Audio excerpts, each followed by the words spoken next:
জিয়াউল হাসান সাহেবের মামলার অভিযোগ গঠনের উপরে আদেশের দিন ধার্য ছিল। মাননীয় ট্রাইব্যুনাল আজকে জিয়াউল হাসানের বিরুদ্ধে 3টি অভিযোগ গঠন করেছে।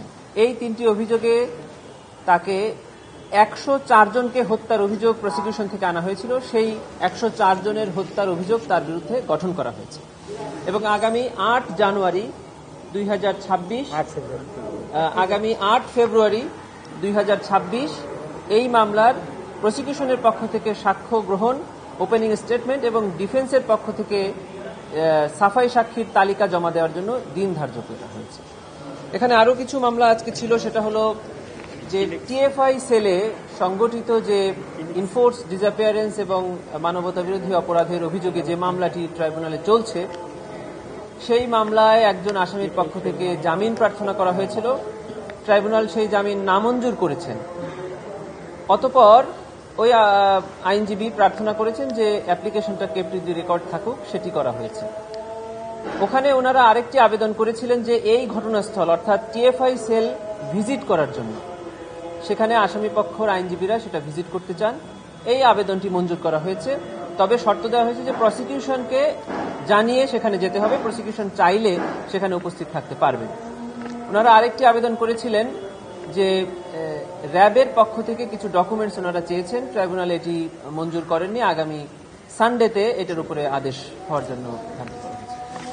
প্রসিকিউশনের পক্ষ থেকে আমরা একটি আবেদন জানিয়েছিলাম, সেটি হলো যে আপনারা জানেন যে গণভবনকে জুলাই গণ অভ্যুত্থান স্মৃতি জাদুঘর হিসাবে বর্তমান সরকার ঘোষণা করেছেন এবং তার কার্যক্রম শেষ।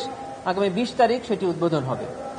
সেখানে এই মামলার মানে ট্রাইব্যুনালে যে সকল মামলা ইতিমধ্যে শেষ হয়েছে অথবা চলমান আছে, সেখানে যে ম্যাটেরিয়ালসগুলো সিজ করা হয়েছে, ধরেন গুলি, তারপর অস্ত্র, বিভিন্ন রক্তমাখা পোশাক, অথবা যে সকল চেয়ারে এই নির্যাতনগুলো করা হয়েছে, তারপরে বিভিন্ন রকম ম্যাটেরিয়াল সেগুলো তারা চেয়েছে আমাদের কাছে। আমরা আজকের কোর্টের আবেদন জানিয়েছিলাম যে সেগুলো জুলাই গণ অভ্যুত্থান স্মৃতি জাদুঘরে সেগুলো দেওয়ার জন্য।